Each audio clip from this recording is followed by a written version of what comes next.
குன்றா மொழிக்குத் துணை முருகா எனும் நாமங்கள் முன்பு செய்த பழிக்குத் துணை அவன் பன்னிரு தோளும் பயந்த தனி வழிக்குத் துணை வடிவேலும் செங்கோடன் மயூரமுமே. என்னை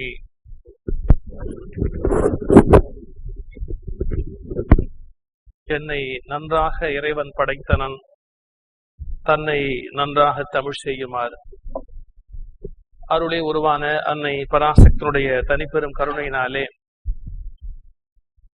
குருவாயூரப்பன் பக்த சமாஜத்தினுடைய சார்பிலே நடைபெற்றுக் கொண்டிருக்கிற கோகுலாஷ்டமி பெருவிழா நிகழ்வில் பகவத்கீதையை தொடர்ந்து சிந்திக்கிற ஒரு நல்வாய்ப்பு அமைந்தமைக்காக குருவருளையும் திருவருளையும்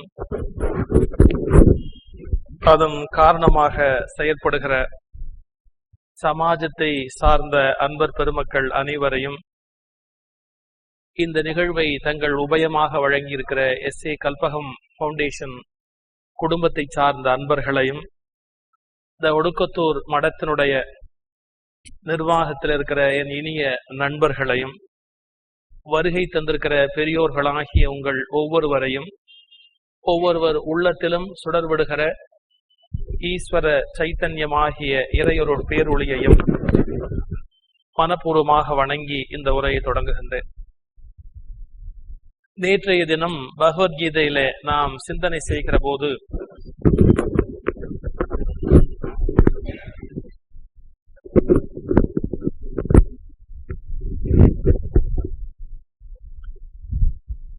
நிறைவாக அர்ஜுனன்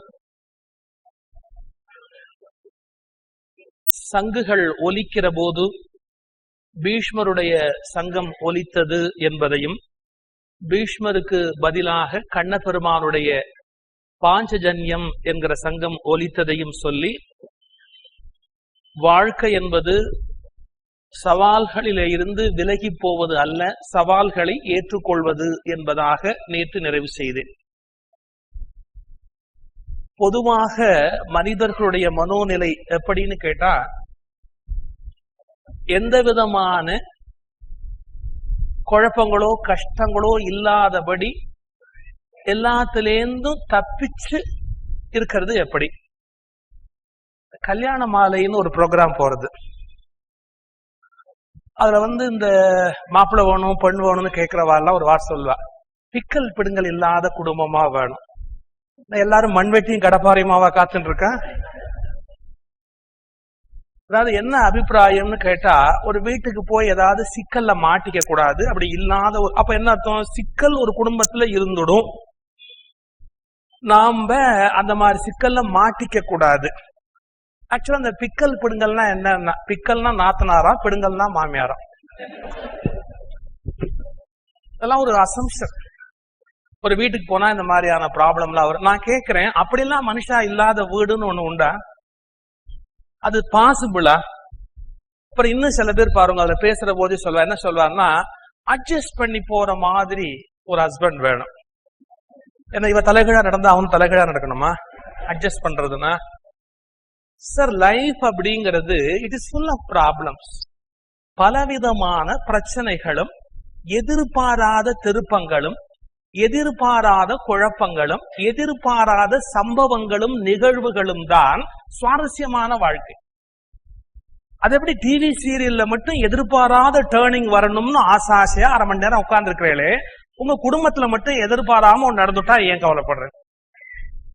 அந்த டிவி சீரியல்ல அரை மணி நேரத்துக்குள்ள எதிர்பாராத ஒரு சம்பவத்தோடு அது முடியணும் அப்படின்னு ஆசையா எதிர்பார்க்கிறோமே, அப்ப நம்ம லைஃப்லயும் அப்படி எதிர்பாராத ஒண்ணு நடக்கத்தானே செய்யும். அந்த சவாலை சந்திக்கிறது தானே வாழ்க்கை.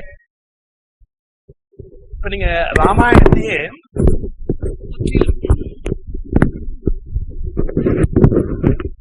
முற்றிலும் ஒரு வித்தியாசமான கோணத்துல ராமாயணத்தையே கூட நீங்கள் பாருங்க.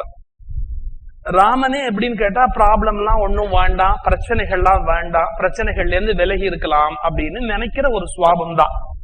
கிருஷ்ணனுக்கு தான் அந்த பிரச்சனைகளை இழுத்து போட்டு அது ஒரு சந்தோஷம். ராமனுடைய நேச்சர் பிரச்சனையில இருந்து விலகி இருக்கணும் அப்படின்னு தான். ஆனா அது பாசிபிள் ஆச்சா? இப்போ அப்பா கூப்பிட்டார், உனக்கு ராஜ்யத்தை கொடுக்கறேன்னு சொன்னார் அப்பா. அவர் ராஜ்யத்து மேல ஆசை உடையவர் அல்ல ராமன். ஆனா என்ன சொல்றார்? Duty conscious. என்ன சொல்லுகிறார்? யாது கொற்றவன் ஏவியது அது செய்தல் எற்கு கடன் என்றார். ஐ பவுண்ட் டு டூ தட். நான் சத்திரியனா பிறந்துட்டேன், ராஜ குடும்பத்துல பிறந்துட்டேன், மூத்த பிள்ளையா பிறந்துட்டேன். என்னைக்காவது ஒரு நாள் தலையில கிரீடத்தை வச்சா ஏற்றுக்கொண்டு ஆள வேண்டிய கடமை எனக்கு இருக்கு. I am not interested in it. ஆனா எனக்கு கொடுக்கப்பட்டா நான் ஒண்ணும் மறுக்கல, ஏற்றுக்கொண்டு அதை செய்யறதுக்கு தயாரா இருக்கிறேன். அது மேல எனக்கு ஆர்வம் கிடையாது, ஆனா மறுப்பும் கிடையாது. யாது கொற்றவன் ஏவியது அது செய்தல் எற்கு கடன் என்றான். நான் செய்ய வேண்டியது என்னுடைய கடமை அப்படின்னு சொல்லுகிறார் ராமச்சந்திரமூர்த்தி. அவர் என்ன சொல்றார்? பெரியவர்கள் சொன்னா மீறக்கூடாது. நம்ம ஒரு பழமொழி சொல்லுவோம், பெரியவா சொன்னா பெருமாள் சொன்ன மாதிரி அப்படின்னு. அது பெருமாளுக்காகவே இருந்தா கூட பெரியவா சொன்னா பெருமாள் சொன்ன மாதிரிதான். ராமருக்கு பெருமாள்னு பேர். அதே ஸ்கேல் தான் அதுக்கு என்டையர்லி ஆப்போசிட் டெசிஷனுக்கும் காரணம். எப்படி? சித்தி கூப்பிட்டா உனக்கு ராஜ்யம் கிடையாது அப்படின்னு சொல்லி, உனக்கு ராஜ்யம் இல்லை காட்டுக்கு போ அப்படின்னா, அப்படி சித்தி சொன்ன போது என்ன சொன்னா? பெரியவா சொன்னா பெருமாள் சொன்ன மாதிரி. அதே ஸ்கேல் எடுத்துன்னு வந்துட்டார் ராமன். அப்ளை பண்றார். பெரியவங்க சொன்னா மீறக்கூடாது, நமக்கு எதுக்கு வம்பு அனாவசியமா குடும்பத்துக்குள்ள அப்பாக்கும் சித்திக்கு என்னத்துக்கு தகராறு, போயிடுவோமே காட்டுக்கு போயிடுவோமே, போறேன் அப்படிங்கிறார். அவர் என்னன்னா, as far as Rama is concern, ப்ராப்ளத்துல இருந்து விலகி நிக்கணும், வேண்டாம் நமக்கு அந்த ப்ராப்ளம் அப்படின்னு. சரி, காட்டுக்கு போறேன்னு ராமர் போயினாரே, காட்டுல போன இடத்துல அவருக்கு என்ன பிரச்சனை வராம போயிடுதா? காட்டுக்கு போன இடத்துல அவருக்கு பிரச்சனை கைகால் முளைச்சு வர்றது. எப்படி கைகால் முளைச்சு வருது? சூர்பனகை அப்படிங்கிற பேர்ல அந்த சூர்பனகை அங்கேருந்து வந்து நிக்கிறா, ரொம்ப ஸ்டைலா, ரொம்ப அழகா, கம்மன் ரொம்ப அழகா, பஞ்சு கோளிர் விஞ்சு கோளிர் பல்லாமானுங்க செஞ்சவிய காஞ்சனிமிர் சீரடியளாகி அஞ்சோலில மங்கையன அன்னமெனவின்னும் வஞ்சியன நஞ்சமென வஞ்சமகள் வந்தாள். அந்த இஞ்சி இஞ்சி இஞ்சின்னு சவுண்ட் வரும், அதெல்லாம் ஒண்ணு இந்த கொலுசு சவுண்டா. அதெல்லாம் இந்த கொலுசு எப்படி சவுண்ட் கொடுக்கறதோ அதை பாட்டுல வைக்கிறார் கம்பன். அப்படி இந்த கொலுசு ஒலியோட அப்படியே வந்து நிக்கிறாள் சூர்பனகை. பிரமாதமா மேக்கப்ல இருக்கிறா. ராமன் உட்கார்ந்து இருக்கிறார். ராமனை பார்த்து சூர்பனகை என்ன சொன்னா? ஐ லவ் யூ அப்படின்னா. அதுக்கு ஈக்குவலண்டா என்ன மொழியில தெரிஞ்சதோ அந்த மொழியில சொல்லிருப்பா வச்சுங்களேன். தீம் அவ்வளவுதானே. இப்ப ராமனுக்கு புதுசா ஒரு ப்ராப்ளம் ஸ்டார்ட் ஆகுது. என்னன்னா, எல்லா ப்ராப்ளமும் வாண்டான்னு சொல்லி காட்டுல வந்து உட்கார்ந்த இடத்துல அழகான ஒரு இளம்பெண் வந்து நான் உன்னை காதலிக்கிறேன்னு சொல்றான். இப்ப ராமன் இதேதான், என்னன்னா ப்ராப்ளத்தை சால்வ் பண்ணணும், விலகி நிக்கணும், ப்ராப்ளத்துல போய் சிக்கிக்க கூடாது அப்படிங்கிற மென்டாலிட்டி. என்ன சொன்னார்? நோ வேகன்சின்னு.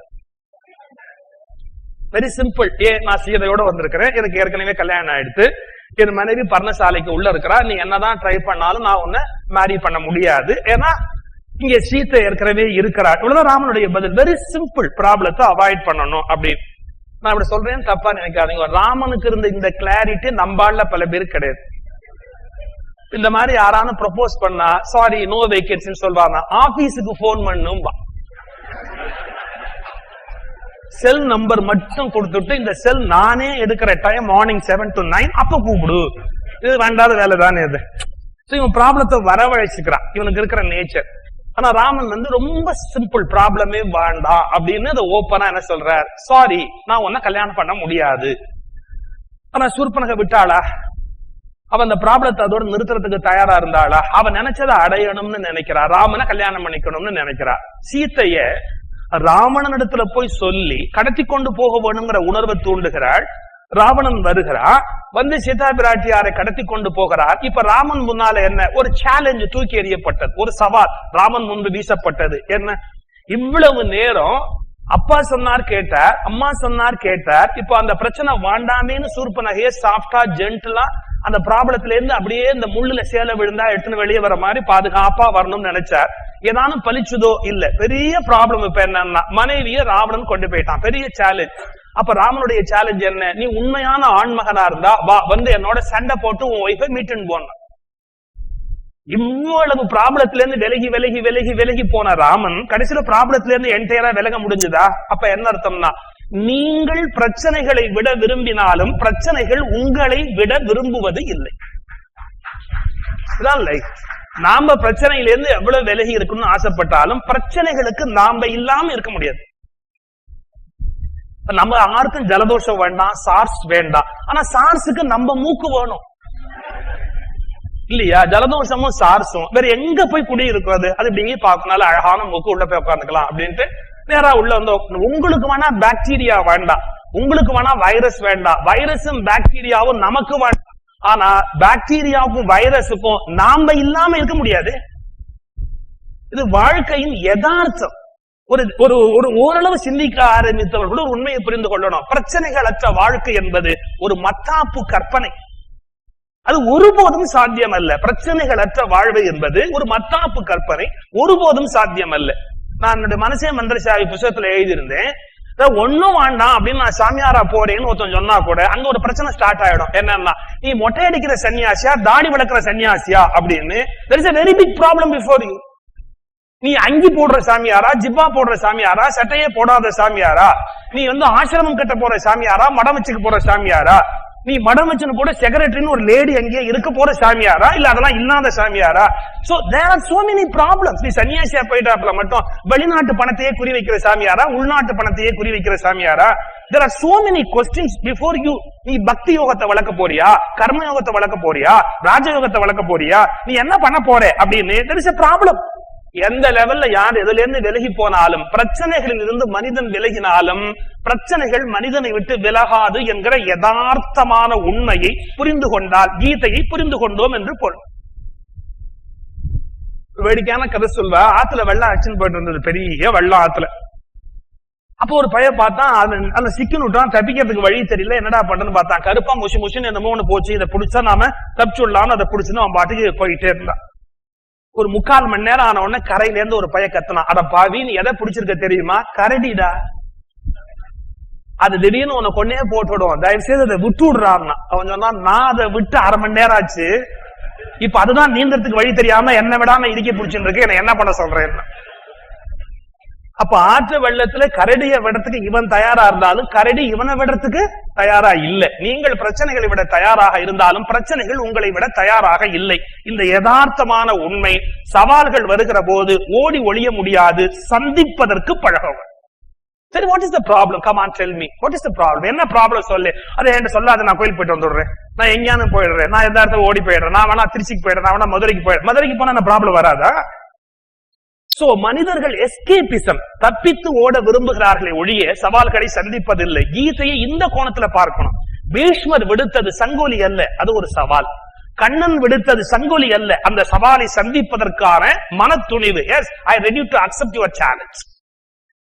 கண்ணன் அப்படி சங்கத்தை எடுத்து ஊதிய உடனே ஒவ்வொருவரும் அந்த சங்கத்தை ஊதுகிறார்கள். பாஞ்சஜன்யத்துக்கு பிறகு தேவதத்தம், அப்புறம் பீமன் ஊதியது பவுன்றம், பிறகு அனந்த விஜயம் என்கிற சங்கை யுதிஷ்டர் தர்மர் ஊதுகிறார், நகுலன் சுகோஷம் என்ற சங்கை ஊதுகிறார், சகாதேவன் மணிபுஷ்பகம் என்ற சங்கை முழக்குகிறார். இப்படி ஒவ்வொருவரும் ஒவ்வொரு விதமான சங்குகளை அந்த இடத்தில் முழக்குகிறார்கள். அதாவது அவர்கள் யுத்தத்துக்கு தயார் என்று தயாரை அறிவிக்கிற சங்கொலியை எழுப்புகிறார்கள். அது கிருஷ்ணர் தொடங்கி வைக்கிறார். அடுத்தது என்னென்ன நடக்கிறது என்று அப்ப பேசுகிறான். வில்லேர் உழவர்கள் எல்லாம் மிகச்சிறந்த காசிராஜன், பெருந்தேர் வல்லவன், சிகண்டி, திருஷ்டத்யுமன், விராடன், யாராலும் வெல்ல முடியாத சாத்தகி, இதெல்லாம் அர்ஜுனன் ஸ்டைல் இருக்கிற வீரர்கள். அவர்களை பற்றிய நேரேஷன் தொடங்கிறது. வில்லிலே வல்லவர்களாகிய காசிராஜன், அப்புறம் பெரிய தேர்வுடையவன் வல்லவன் சிகண்டி, திருஷ்டத்யுமன், விராடன், யாராலும் வெல்ல முடியாத சாத்தகி, இப்படிப்பட்டவர்கள். பிறகு துருபதன், திரௌபதி மக்கள், தடம் தோளுடைய சுபித்திரையின் மகன், சுபித்திரனுடைய வழியாக பிறந்த பிள்ளை அந்த சுபித்திரையுடைய மகன், இப்படி ஒவ்வொருவரும் தத்தமுடைய சங்குகளை ஒலிக்க தொடங்கினார்கள். இப்ப சஞ்சயன் பேசுறதா தான் அந்த பகுதி. திருதராஷ்டிரனுக்கு சஞ்சயன் சொல்லிக் கொண்டு வருகிறார், பூமிக்கு தலைவனே இதையெல்லாம் நடந்தன. ஓங்கி எழுந்த முழக்கம் வானை அதிரடித்தது. அந்த நேரத்தில் ஏற்பட்ட சப்தம் வானத்தில் போய் இடித்தது, மண்ணில் எதிரொலித்தது, கௌரவர் கூட்டத்தை கதிகலங்க வைத்தது. இதை பார்த்து உன்னுடைய கௌரவர்கள், அதாவது 100 வரும் மற்ற அவருடைய படையினரும் கதி கலங்கி போனார்கள். பதில் ஒலி கேட்டு இவர்கள் கதி கலங்கி போனார்கள். உடன் இரு பக்கம் இருந்தும் கணைகள் பறந்தன. அப்போது தன் அனுமக்கொடியை உயர்த்திய அர்ஜுனன் கௌரவர் கூட்டத்தை நோக்கி காண்டிபத்தை பிடித்தபடி கண்ணனை பார்த்து சொல்லுகிறார். தன்னுடைய கொடியை மேல பறக்க சொன்னான் அர்ஜுனன். அனுமன் கொடி மேலே பறக்கிறது. அந்த கௌரவருடைய கூட்டத்தை பார்த்தபடி பேசுகிறான். அர்ஜுனன் என்ன சொல்லுகிறான்? கண்ணனை பார்த்து ஒரு வார்த்தை சொன்னான், அச்சுதா, படைகள் 2க்கும் நடுவே என் தேரை கொண்டு போய் நிறுத்து. என்னுடைய தேர் இங்கே ஓரத்திலே இருக்கிறது, என்னாலே இப்போது கௌரவர்களை முழுமையாக பார்க்க முடியவில்லை. என் தேரை கொண்டு போய் இந்த 2க்கு படையிலும் நடுவிலே கொண்டு போய் நிறுத்து. போரை விரும்பி பூரித்து நிற்கும் இவர்களை நான் பார்க்க வேண்டும். இந்த போரில் என்னோடு சண்டை போட போகிறவர்கள் யார் யார் என்று நான் தெரிந்து கொள்ள விரும்புகிறேன். கிருஷ்ணா, என் தேரை கொண்டு போய் இடையிலே நிறுத்து. நீங்க சரியா சொல்றதுன்னு சொன்னா பகவத்கீதையினுடைய நியாயமான ஆரம்பம் இங்கிருந்து தொடங்குகிறது. ஏன்னா இவ்வளவு நேரம் நேரேஷன் தான், யுத்த களத்தை பற்றிய நேரேஷன், வர்ணனைகள். இப்பதான் கீதையினுடைய கிருஷ்ணனும் அர்ஜுனனும் பேசுகின்ற சம்பாஷணை என்கிற கீதையின் உயிர் பகுதி தொடங்குகிறது. இந்த இடத்துல கீதை எப்படி ஆரம்பமாகிறது அப்படின்னு பார்த்தா, கிருஷ்ணனுக்கு அர்ஜுனன் ஆணை பிறப்பிக்கிறார். இன்னும் சொல்ல போனால் தன்னுடைய விருப்பத்தின்படி கண்ணன் நடக்க வேண்டும் என்கிற கருத்தை தெரிவிக்கிறான். தேரை கொண்டு போய் நிறுத்து, நடுவில் கொண்டு போய் நிறுத்து, நான் யார் யாரை எதிர்க்க வேண்டி இருக்கும், என் மீது திணிக்கப்பட்ட பொறுப்பு என்ன என்று நான் தெரிந்து கொள்ள ஆசைப்படுகிறேன், அதனால் யார் யாருடன் நான் மோத வேண்டி இருக்கும் என்பதை எனக்கு புலப்படுத்து என்று கண்ணனுக்கு அர்ஜுனன் இன்ஸ்ட்ரக்ஷன் கொடுப்பது போல அந்த பகுதி தொடங்குகிறது. வாழ்க்கையும் அப்படித்தான். இது நான் வாழ்க்கையோடு ஒப்பிட்டு தான் ஒவ்வொரு கணத்திலும் கீதையை அனுபவிக்க விரும்புறேன். எப்படி தெரியுமா? நம்ம எதிர்பார்ப்பு எப்படி இருக்கு தெரியுமா? ஒவ்வொரு கணமும் நாம் சொல்வதை கேட்டு நடந்து கொள்ளுகிற ஊழியனாக கடவுள் இருந்தால் நல்லது என்கிற மெல்லிய கர்வத்தில் வாழ்க்கையை தொடங்குகிறது. நம்ம என்ன சொல்றோம்? ஹே கிருஷ்ணா, நாங்கெல்லாம் சேர்ந்து ஒரு விழா நடத்துறோம், மழை வரப்படாது.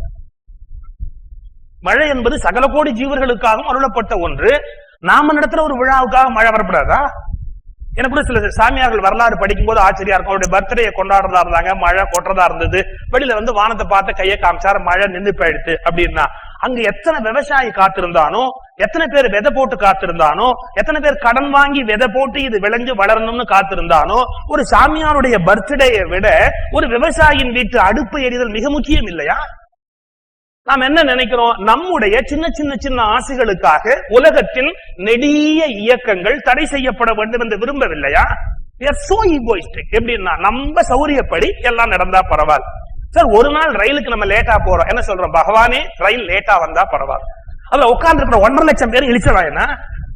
அவளுக்கு ஒரு வேலை இல்லையா? அவ போய் சேர வேண்டிய இடம் இல்லையா? அவர்களுக்கு எத்தனையோ பணிகள் இல்லையா? அப்பா அவன் ஹாஸ்பிட்டல கொண்டு போய் வேண்டியிருக்கு, ஒரு ஹார்ட் பேஷண்ட் உள்ள இருக்கிறா, நமக்கு அதை பத்தி எல்லாம் கவலை இல்லை. நான் இன்னைக்கு லேட்டா புறப்பட்டதாலே பகவானே, ரயிலே லேட்டா வந்துட்டா உனக்கு 2 தேங்காய் உடைக்கிறேன். இந்த 2 தேங்காய்க்காக 1.5 லட்சம் பேர் வாழ்க்கைய பகவான் கெடுக்கணுமா? நல்லா யோசிச்சு பாருங்க. எவ்ரி டைம் நம்ம என்ன நினைக்கிறோம்? கடவுள் நம்முடைய மிக மோசமான வேலைக்காரனாக கருதுகிறோம். நம்முடைய தவறான, மோசமான, முறைகேடான, பிழையான, பலவிதமான எண்ணங்களுக்கு கடவுள் உடந்தையாய் இருக்க வேண்டும் என்று ஆசைப்படுகிறோம். இது ஒரு சரியான வாழ்வியலா? மதம் நமக்கு சில சமயத்தில் நல்லதை கற்றுக் கொடுத்ததை போலவே தவறான ஒன்றையும் கற்றுக் கொடுத்திருக்கிறது. என்ன? நம் தவறுகளுக்கு உடந்தையாக இருப்பதுதான் கடவுளின் முதல் வேலை என்று கருதுகிறோம். திருடுறவன் கூட சுவாமி கும்பிட்டு திருடுறானே, என்ன சுவாமியை கூப்பிட்டு திருடுனா இன்னைக்கு நிறைய பணம் கிடைக்கும், அப்புறம் நான் சம்பாரிச்ச காசுல திருப்பதி உண்டியல்ல பெருமாளுக்கு காசு போடலாம் அப்படின்னு முடிவு பண்ணிருக்கேன், நான் லாட்டரி சீட் வாங்கியிருக்கிறேன், அதுல எனக்கு எப்படியாவது 1 லட்சம் ரூபாய் விழுந்துட்டா உனக்கு ஒரு 1000 ரூபாய் படம் போடுறேன், ஏன் பெருமாள் 1000 ரூபாய் பார்த்ததே இல்லையா? என்னென்ன மாதிரி எல்லாம் நம்ம ஒப்பந்தம் பண்றோம் கடவுளோட. கடவுள் என்பவர் நம்முடைய சகல தவறுகளுக்கும் உடந்தையாக நான் தப்பா எழுதிட்டேன் பரீட்சையில, ஆனா மார்க் வந்துட்டா பரவாயில்லை. தப்பா எழுதின ஒருத்தன் எப்படி பாஸ் பண்ணலாம்? அதுக்கு எப்படி மார்க் வரலாம்? அதை எப்படி கடவுள் செய்யலாம்? அப்ப நம்ம மனசு என்ன இருக்கு அப்படின்னா, கடவுளை பற்றி நம்முடைய அபிப்பிராயங்கள் தெருவாரியாக பிழையாக இருக்கின்றன. நம்ம இஷ்டப்படி கடவுள் நடக்கணும், நம்முடைய கருத்தின்படி சில காரியங்களை செய்ய வேண்டிய பொறுப்பு அவருக்கு இருக்கிறது என்று நாம நம்புகிறோம். இப்போ நம்முடைய விருப்பப்படி கடவுள் நடந்து கொள்ள வேண்டும் அப்படிங்கிற அபிப்பிராயத்துலதான் கீதையும் தொடங்கிட்டு. அர்ஜுன் அப்படித்தான் கேட்கிறான், கிருஷ்ணா தேரை கொண்டு போய் நிறுத்து, யாரெல்லாம் கொல்ல வேண்டி இருக்கும் நான் பாக்குறேன் அப்படி. இது ஒரு ஆச்சரியமான விஷயம். கீதையினுடைய கடைசி பகுதிக்கு போகணும். நம்ம இந்த தடவையில அதை பார்க்க போறது இல்லை.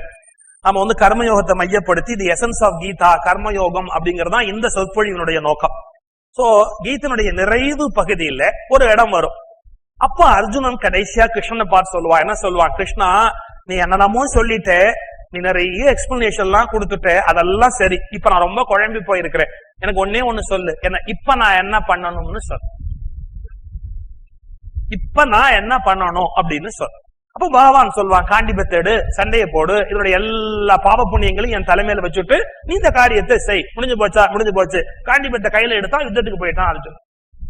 இப்ப நீங்க கீதை எப்படி தொடங்கிட்டு, தன்னுடைய அபிப்பிராயப்படி பகவான் நடக்க வேண்டும் என்கிற மெல்லிய அகங்காரத்தில் வாழ்க்கை தொடங்குவது போல் கீதை தொடங்கிட்டு.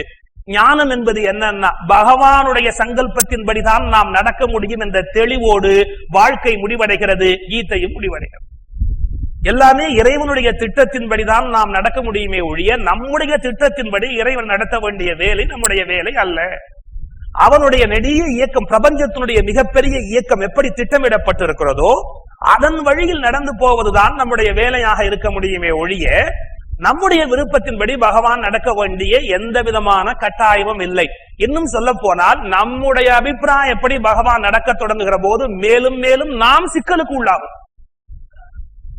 சில சமயத்துல பகவான் ஒத்துக்கணும், சரி நீ கேட்டல கொடுக்கறேன்னு கொடுத்து என்ன பாடுபடுத்தி விடுறான்னு தெரியுமோ, நாம இழுத்து போட்ட விஷயம் அவ்வளவு கஷ்டத்தை உண்டுபடும். இந்த ஒரு நுட்பமான செய்தி. இப்ப ஒரு ஆற்று வெள்ளம் போகுது, ரெண்டு துரும்பு, ஒரு துரும்பு இப்படி குறுக்க வாட்டில நின்று எடுத்து இப்படி பட்டையா நின்று, ஒரு மெல்லிய துரும்புனா என்ன, ஒரு புல்லுன்னு வச்சுக்கோங்களேன், அது மாதிரி நிக்கிறது இப்படி. அது என்ன நான் இந்த ஆற போக விட மாட்டேன், நான் இங்க தடுத்து நிறுத்திடுவேன், நான் இந்த ஆற போக விட மாட்டேன் இப்படி நிக்கிறது. அந்த துரும்பு என்ன பாடுபடும் தெரியுமா? அந்த அலையினுடைய வேகம், ஆற்றினுடைய வேகத்துல அது அலக்கழிக்கப்பட்டு இங்கேயும் அங்கேயுமா அடிச்சு அது துன்பப்பட்டு ஒவ்வொரு இடத்துலயும் அடி வாங்கி அந்த கரையில போய் இந்த கரையில போய் அவருடைய போர்ஸ்ல தாக்குண்டு கடைசியா என்ன நினைச்சாலும் இந்த துரும்பு அலைகளை எதிர்க்க முடியாது. அது போய் எங்க நதி சேர்றதோ அங்க போய் சேரப்போகுது. ஆனா உடம்பெல்லாம் வலி, ஒவ்வொரு கணமும் நரக வேதனை. இன்னொரு துரும்பு என்னடா பண்ணிட்டுனா இப்படி பக்கவாட்ட நிக்காம இப்படி நேரா நின்றுடுத்து அலை வேகம் எப்படி போறதோ அதுக்கு தகுந்த அப்புறம் தன்னை வச்சு நிறுத்து. அப்ப என்ன, அந்த அலைகளோடு ஏறி அலைகளோடு இறங்கி அலைகளோடு ஏறி அலைகளோடு இறங்கி அதுவும் அந்த டெஸ்டினேஷனை போய் ரீச் ஆயிடுச்சு. நீங்க என்ன விரும்பினாலும் விரும்பாட்டாலும் அலைகள் எங்கே கொண்டு போகின்றனவோ அங்குதான் துரும்பு போக முடியுமே ஒழிய துரும்பு நினைக்கிற வேகத்துக்கு அலை ஒருபோதும் கட்டுப்பட முடியாது. ரெண்டும் பயணம் பண்ணத்தான் செய்தது. ஆனால் அலைகளின் போக்கில் தன்னை விட்டுவிட்ட துரும்பு ஆனந்தமான ஒரு பயணத்தை முடித்து விட்டது. ஆனால் அலைகளுக்கு எதிராக பக்கவாட்டில் நின்ற துரும்பு ஒவ்வொரு கணமும் வேதனையையும் துன்பத்தையும் அனுபவித்தது. அது மாதிரிதான் மனுஷன் என்ன பண்றா, பிரபஞ்சத்தின் நெடிய இயக்கத்துக்கு குறுக்கா நின்று கொண்டு ஏன் அபிப்பிராயப்படி இந்த உலகம் நடந்தா என்னன்னு ஒரு கேள்வி கேட்டு அந்த துரும்பின் சகல வேதனைகளையும் இந்த துரும்பு அனுபவிக்கிறது.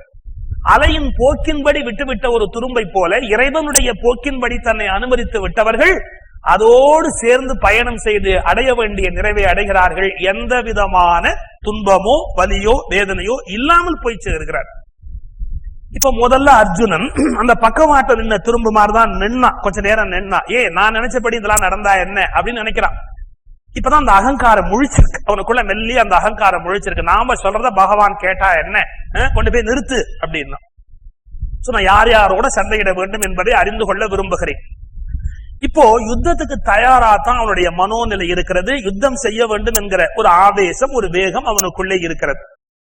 அந்த இடத்துல போய் நின்று மெல்ல பார்க்க தொடங்குகிறான். இப்ப பார்க்கிற போது அவனுடைய மனதிலே சில வகையான மாறுதல்கள் நிகழ தொடங்குகிறது.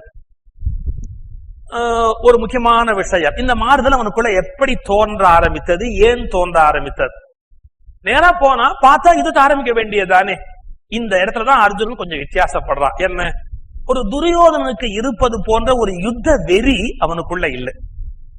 இப்ப யுத்த வெறி உள்ளவர்கள் எதையுமே சிந்திக்கிறது இல்லை. இது என்ன விளைவை ஏற்படுத்தும், இது என்ன நடக்கும் அப்படிங்கறத பத்தி எல்லாம் யோசிக்கிறதே கிடையாது.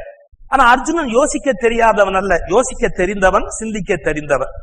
இப்ப துரியோதனா இருந்தா இதெல்லாம் ஒண்ணும் யோசிக்க போறது இல்லை. நேரடியா யுத்தத்தை ஆரம்பிக்க போறான், யுத்தத்தை அறிவிக்க போறான், சண்டையை நடத்த போறான். ஆனா இவன் பாருங்க, அந்த யுத்த வெறி உள்ளவனாக இருக்காத காரணத்தினாலே யோசிக்கிறான். இவர்கள்லாம் யாரு, இவர்களை நான் கொல்லணும்னா ஏன் கொல்லணும், எதுக்காக இவர்களுக்கு எனக்கு இடையில என்ன பகை இருக்கு, இந்த யோசனை எல்லாம் அவனுக்கு தொடங்குகிறது. ஒரு முக்கியமான விஷயம் என்னன்னா, யுத்த வெறி உடையவர்கள் ஜெயித்ததாக வரலாறே கிடையாது.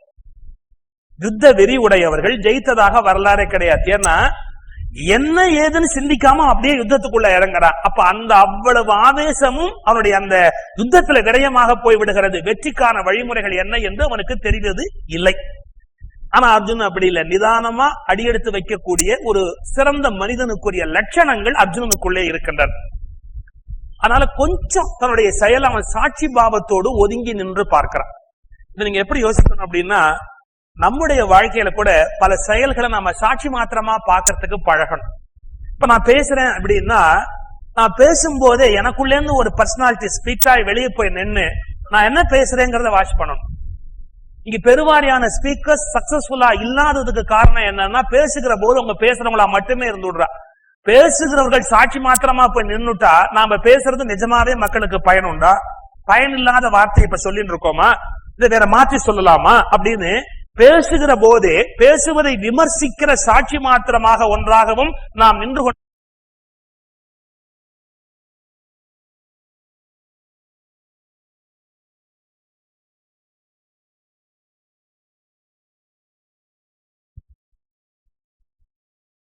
தென் துறவி ஒரு அருவியில போய் தினந்தோறும் ஒரு 1.5 மைல் நடந்து போய் ஒரு அருவியை எப்படி வேடிக்கை பார்த்துட்டு வருவார்.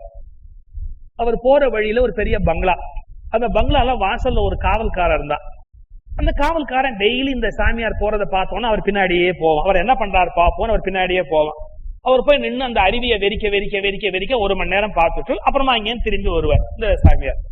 ஒரு நாள் அவன் என்ன கேட்டான், அந்த சாமியார் அப்படி வரும்போது, நான் உனக்கு கேட்கறேன் தப்பா நினைக்காதீங்க, எனக்கு இப்படி காலங்காத்தால அங்கேருந்து வரீங்க, 1 மணி நேரம் இந்த அருவியை வெறிக்க பாக்குறீங்க, அப்புறம் திரும்பி போறீங்களே, இதை தினமும் வேற செய்றீங்களே, இதை ஏன் செய்றீங்கன்னு நான் கேட்கலாமா அப்படி. உடனே அந்த ஜென் துறவி அவனை பார்த்து கேட்டார், நீ என்ன பண்ணிட்டு இருக்கிற? நான் ஒரு பங்களால வாட்ச்மேனா இருக்கேன். உனக்கு அங்க என்ன சம்பளம் கொடுக்குறாங்க? எனக்கு ஒரு 2000 ரூபாய் கொடுக்குறாங்க அப்படின்னு. உடனே அந்த ஜென் துறவி சொன்னார், நான் ஒரு 2000 ரூபாய் தரேன், நீ என் கூடயே வரியாங்க. அவன் கேட்டான், எதுக்குன்னா, இதேதான், நான் எது செஞ்சாலும் எதுக்கு செய்யறேன்னு தெரியாமே செஞ்சுக்கிட்டு இருக்கிறேன், என்ன எதுக்குன்னு கேட்கறதுக்கு ஒரு ஆள் இல்லை. இப்ப நீ கேட்ட பாரு ஒரு கேள்வி, எதுக்கு தினம் வர இந்த அருவியை பாக்குற அப்படின்னு. இப்படி கேட்கணும்னு எனக்கு தோணவே மாட்டேங்க, நான் மாட்டுக்கு எனக்கு என்ன தோணுதோ செஞ்சுக்கிட்டே இருக்கிறேன் ஒழிய இதை ஏன் செய்யறோம் எதுக்கு செய்யறோம்னு ஒரு கேள்வியே எனக்குள்ள எழறதே இல்லை. அப்படி ஒருவேளை ஒரு கேள்வி எழ ஆரம்பிச்சா என்னுடைய பார்வை இன்னும் கொஞ்சம் கூட உலகத்துல மாறும். இது வரைக்கும் எனக்கு அப்படி தோணதே இல்லை. நீ முதல் தடவையா என்ன கேட்ட, நான் வேணா 2000 ரூபாய் கொடுக்குறேன், தினம் வந்து என்ன கேட்டுட்டு போயேன். இது ஹியூமர் அல்ல. இதுக்குள்ள என்ன இருக்கு அப்படின்னா, நம்மில் பலர் பல காரியங்களை செய்யறோம், ஆனா ஏன் செய்யறோம் எதுக்கு செய்யறோம் அப்படிங்கிற கேள்வியை மனசுல எழுப்புறதே கிடையாது. ரொட்டீனா செய்வோம். எப்படி வந்து இரும்பாலும் எக்காலும் எந்திரங்கள் செய்யப்பட்டிருக்கின்றனவோ அதுபோல எலும்பாலும் தசையாலும் சில எந்திரங்கள் செய்யப்பட்டிருக்கின்றன. ரொட்டீன், காலம்பரை எந்திரிக்கிறது, பல் தேய்க்கிறது, கோயிலுக்கு போறது, சாமி கும்பிடுறது, அப்புறம் வந்து ஒரு இடத்துக்கு போறது, மார்க்கெட்டுக்கு போறது, காய்கறி வாங்குறது, சமைக்கிறது, சாப்பிடுறது, டிவி பாக்குறது, தூங்குறது. இது என்னன்னா அப்படியே ஒரு ப்ரீ ரெக்கார்டட் ப்ரோக்ராம் வந்து ஒரு சிப்ல வச்ச மாதிரி இது கண்டினியூஸா 20 வருஷம் செஞ்சவா இருக்கா, 30 வருஷம் செஞ்சவா இருக்கா. இதெல்லாம் ஏன் செஞ்சோம், எதுக்கு செஞ்சோம், செய்யறதுல ஏதாவது நியாயம் இருக்கா, நம்ம செய்யறது இருக்கா கஷ்டம் இருக்கா, செய்யறதால ஏதாவது பலன் இருக்கா, இதை செய்யாம விட்டுட்டா ஏதாவது ஒண்ணு ஆய் போயிடுமா, யோசிக்கிறதே இல்லை. இது என்ன சொல்றான், சாட்சி மாத்திரமாக தன்னிலிருந்து ஒதுங்கி நின்று கவனித்தல். ஒரு நாள் முழுக்க என்ன அப்படின்னா, நாம என்ன பண்றோம்னு நம்முடைய நடவடிக்கைகளை நாமளே சாட்சி மாத்திரமா ஒதுங்கி நின்று கவனிக்கிறது. நம்ம ஏதாவது யூஸ்ஃபுல்லா செய்யறோமா இல்லையா அப்படி. 2 விஷயம். செஞ்சு முடிச்சுட்டு சாட்சி மாத்திரமா ஒதுங்கி நின்று ஆராய்ச்சி பண்றது கொஞ்சம் ஈஸி. செய்யும் போதே சாட்சி மாத்திரமா ஒதுங்கி நின்று ஆராய்ச்சி பண்றது சுலபம் அல்ல, கஷ்டம். ஆனா அதை செய்யணும். அர்ஜுனுக்கு அந்த விழிப்பு வந்துடுது. இதான் ஞானத்தின் திறவுகோல். அவன் என்ன கேட்கிறான், நான் எதுக்காக இவர்களை எல்லாம் கொல்லணும்? இந்த கேள்வி அவனுக்குள்ள பிறக்க ஆரம்பிக்குது பாருங்க. அவன் சொல்ல ஆரம்பிக்கிறான், எந்த இடத்திலிருந்து நான் எதிரிகளை நாசமாக்க முடியுமோ அங்கு என்னை கொண்டு போய் சேர்த்து விடுங்கள்னு சொன்னவன் இப்ப அவளை உற்று பார்க்க ஆரம்பிச்ச உடனே அவன் மனசுல சில தர்ம சங்கடங்கள் பிறக்க ஆரம்பிக்கிறது. இந்த இடத்துல நாம ஒரு உண்மையை மெல்ல உணர ஆரம்பிக்கிறோம். நேற்று நான் லேசா அதை சொன்னேன். சிந்திப்பவர்கள் எப்போதும் தர்ம சங்கடத்துக்கு உள்ளாகிறார்கள். கொஞ்சம் கூட சிந்திக்காதவர்கள் எந்த கஷ்டத்துக்கும் உள்ளாவதில்லை. ஏன்னா எருமாட்டுக்கு தான் கஷ்டம் உண்டு இல்ல. இப்ப நாமளா இருந்தோம்னு வச்சுங்க, ஒருத்தர் முழு வாழை இலையில சாப்பிடாம வெளியே எரிஞ்சிருந்தா எருமாடு கவலையே படாம சாப்பிடும். நாமளா இருந்தா இவ்வளவு சமைப்பானே, இவ்வளவு எரிவானே, இவ்வளவு என்னத்துக்கு வெளியில எரியணும் ஒரு கேள்வி கேட்போம். இது எதுக்கு அனாவசியமா வெளியில எரியணும்? யாரா நிக்க வச்சு அன்னதானம்னு கொடுத்துள்ளாமே, இவ்வளவு சாப்பிட்டு எச்சல வெளியே வச்சு எரியணுமா? மனுஷன் இப்படி அவமானம், இவ்வளவு கேள்வி நமக்குள்ள ஓடும். ஒரு எருமாட்டுக்குள்ள ஓடவே ஓடாது. எத்தனை எச்சரிய படம் சாப்பிட்டுட்டு முடிஞ்ச வரைக்கும் சாப்பிட்டுட்டு அது பாட்டுக்கு பேசாம போய் கொண்டே இருக்கும். அந்த 4 கால் மாதிரியே சில 2 காலும் இருக்கு. என்னன்னா, எந்த அதர்மத்தை பத்தியோ, எந்த அக்கிரமத்தை பத்தியோ, எந்த அநியாயத்தை பத்தியோ, எந்த பிரபஞ்சத்தின் இயக்கத்தை பத்தியோ அவ எதுவுமே யோசிக்கிறதே கிடையாது. என்ன சொன்ன பாருங்க, எந்திர கதியில வாழ்க்கை அப்படியே ஓட்டி கொண்டு போகிறவர்கள், சிந்திக்க முடியாதவர்கள். ஏன்னா அர்ஜுனன் குழம்பிட்டான்னு அர்ஜுனன் நம்ம சார்ஜ் ஷீட் கொடுத்தா போறாது. இன்னைக்கு சொல்றேன், யார் குழம்புகிறார்களோ அவர்கள் தான் ஞானிகளாக ஆவதற்கான வழிமுறையை திறந்திருக்கிறார்கள்னு பொருள். நான் குழப்பமே இல்லை அப்படின்னா நீ எந்த ஜென்மாலும் ஞானி ஆக போறது இல்லைன்னு. எனக்கு ஒரு கன்ஃபியூஷன் ஸ்டார்ட் ஆயிடுச்சு சார், என் மனசு ஒரு குழப்பம் தொடங்கி எடுத்து அப்படின்னா அவர்கள் ஞானத்தின் பாதையில் அடியெடுத்து வைக்கிறார்கள் என்ற பொருள். எனக்கு அது மாதிரி குழப்பமே வரல அப்படின்னா நீ எந்த வகையிலும் முன்னேறுவதற்கான எந்த ஒரு படிநிலையும் ஏற்படவே இல்லை என்பது பொருள்.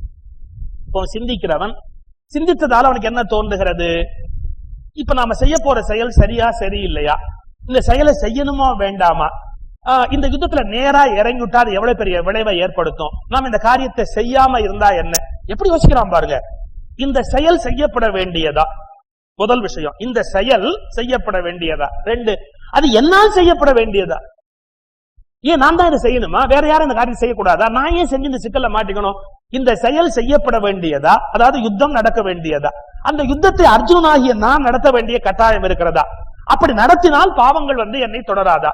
அப்படி நடத்துவதன் மூலம் பலருடைய குடும்பங்கள் வீணாகாதா? இப்படி வரிசை என்ன ஆகுது, படிப்படியாக அவனுக்குள்ளே சிந்தனைகள் தோன்ற ஆரம்பிக்கிறது.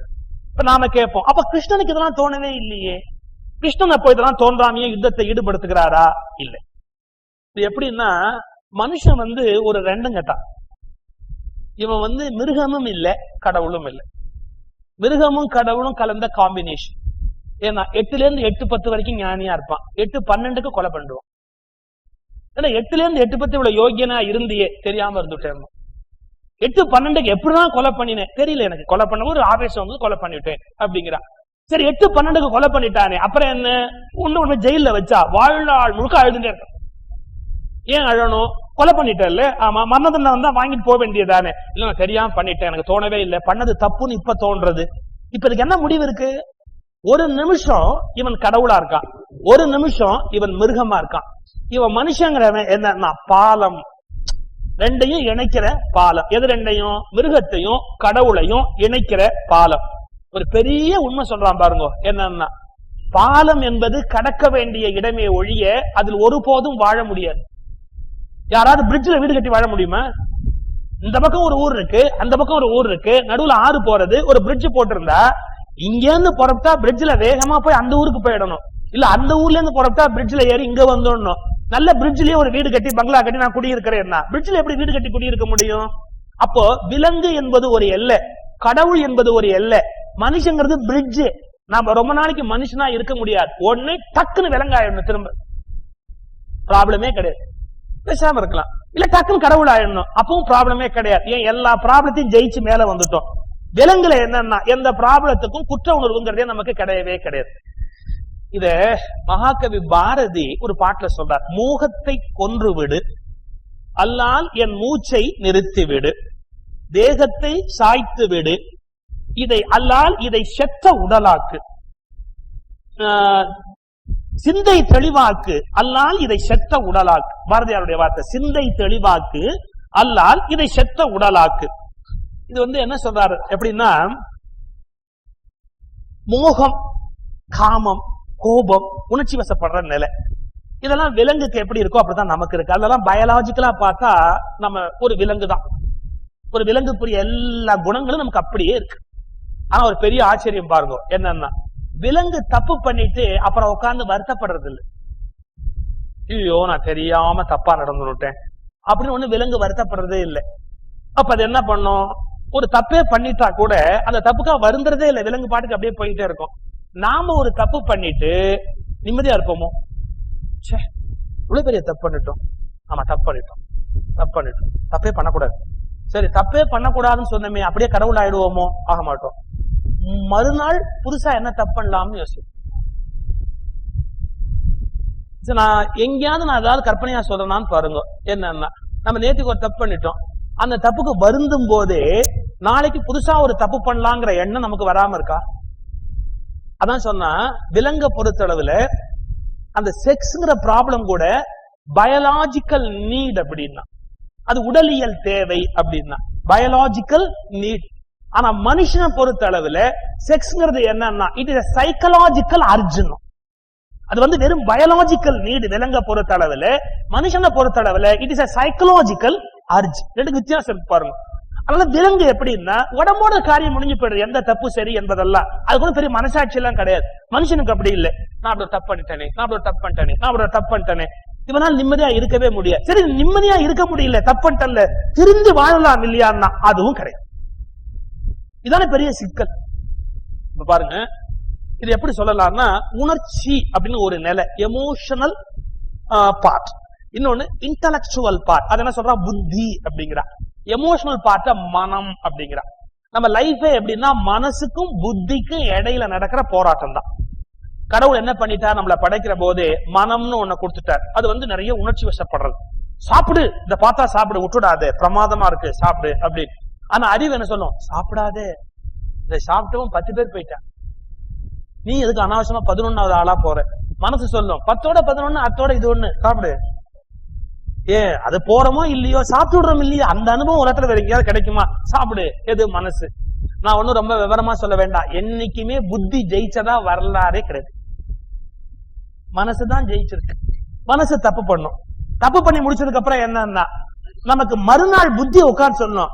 ஆஸ்பத்திரிக்கு போற போதோ, உடம்பு சரியில்லாம அட்மிட் பண்ணும் போது, என்னமோப்பா தப்பு பண்ணிட்டேன், இதெல்லாம் நடந்திருக்க வேண்டாம். சரி, அப்போ மனசு சொன்னபடி கேட்ட புத்திக்காக ஏன் வருத்தப்படணும்? கொஞ்சம் யோசிக்கணும். ஏன் வருத்தப்படணும்? குடிக்க போறான் சில பேரு, குடிக்க போற வரைக்கும் அவனுக்கு வந்து அந்த மனசு உற்சாகமா இருக்கு. போ போ, வண்டி இழுத்து, பாவி பாவி வண்டி இழுத்து கஷ்டப்பட்டு சம்பாதிக்கிறான் 40 ரூபா 50 ரூபா. அவனுக்கு மனைவி இருக்கு, குழந்தைகள் இருக்கு, சாப்பாடு போடணும். இந்த பாவி வண்டி இழுத்து 50 ரூபா சம்பாதிச்சவன் எப்படி போகும்போது எங்க ஒரு கல் கடையை பாக்குறான், சாராய கடையை பாக்குறான்.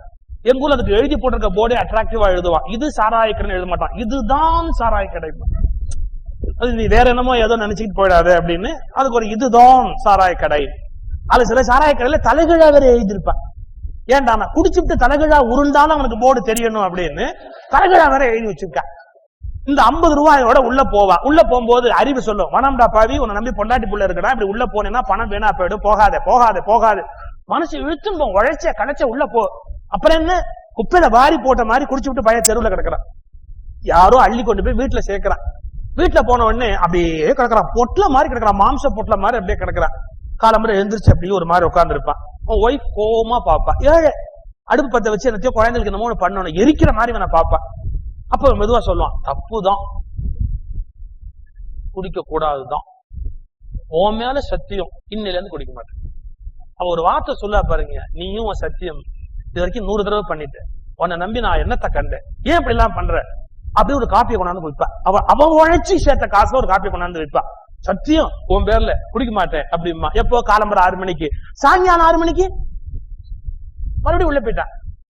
இப்ப என்னன்னா, அது ஒரு டியூட்டி வச்சுருக்கு. மார்னிங் 6 to ஈவினிங் 6 புத்தி, ஈவினிங் 6 to மார்னிங் 6 மனம்.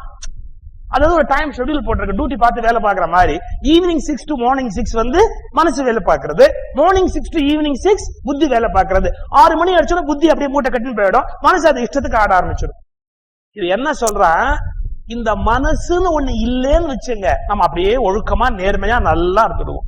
சரி, புத்தின்னு ஒண்ணு இல்லைன்னு வச்சுங்க, என்ன தப்புன்ட்டு வேணாலும் கில்ட்டியா ஃபீல் பண்ணாம அப்படியே போய் சேர்ந்துருவோம். கடவுள் நம்மள என்ன பண்ணாரா, மனசையும் படைச்சு இதெல்லாம் தப்புன்னு சொல்ற புத்தியும் படைச்சு அப்புறம் நம்ம கிட்ட சொன்னாரா, இதுக்கப்புறம் முடிஞ்சா வாழ்ந்துக்கோ அப்படின்னு பூமியில நம்மளை விட்டுட்டு போயிட்டான். இதுக்கப்புறம் முடிஞ்சா நீ வேணா வாழ்ந்துக்கோ, ரெண்டையும் உங்ககிட்டே பொட்டலம் கட்டி வச்சுட்டேன், மனசையும் வச்சுட்டேன் புத்தியும் வச்சுட்டேன், இதுக்கப்புறம் முடிஞ்சா நீ வாழ்ந்துக்கோ. அதான் நீஷே ஒரு வார்த்தை சொல்றான், மனிதன் சுதந்திரமாக இருக்கும்படியாக தண்டிக்கப்பட்டிருக்கிறார். எப்படி? சுதந்திரமாக இருக்கும்படியாக தண்டிக்கப்பட்டிருக்கிறார். We are punished. எப்படி? அந்த சுதந்திரமா இருக்கிறதே நமக்கு ஒரு பெரிய தண்டனை. ஒரு நிமிஷம் எப்படி தோன்றது, ஒரு நிமிஷம் அப்படி தோன்றது, ஒரு நிமிஷம் எப்படி தோன்றது. இந்த எல்லையற்ற ஊசலாட்டம் தான் எல்லா சிக்கல்களுக்கும் காரணமாக ஏற்படுகிறது. இப்ப அது அர்ஜுனுக்கு ஏற்படுகிறது. எப்படி ஏற்படுது பாருங்க. அர்ஜுனுடைய துக்கத்துக்கான மனநிலையை அடுத்த 23வது ஸ்லோகத்திலிருந்து ஆரம்பம். துன்மதி படைத்த துரியோதனை திருப்திப்படுத்துவதற்காக இங்கு போர் செய்ய வந்திருப்பவர்களை நான் நன்றாக காண வேண்டும் ஆரம்பிக்கிறான்.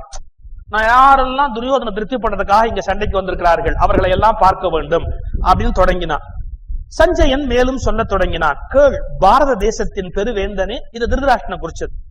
ஏன்னா அவங்கிட்ட தான் சஞ்சயன் பேசிக்கிட்டு இருக்கிறார். பாரத தேசத்தின் பெருவேந்தனே, இப்படி பார்த்தன் இட்ட கட்டளைக்கு பணிந்தான் பரந்தாமன். பரந்தாமன் அர்ஜுனுடைய கட்டளைக்கு பணிந்து தேரை கொண்டு வந்து நடுவிலே நிறுத்துகிறார். அழகிய தன் திருத்தேரை படை நடுவே நிறுத்தினார்.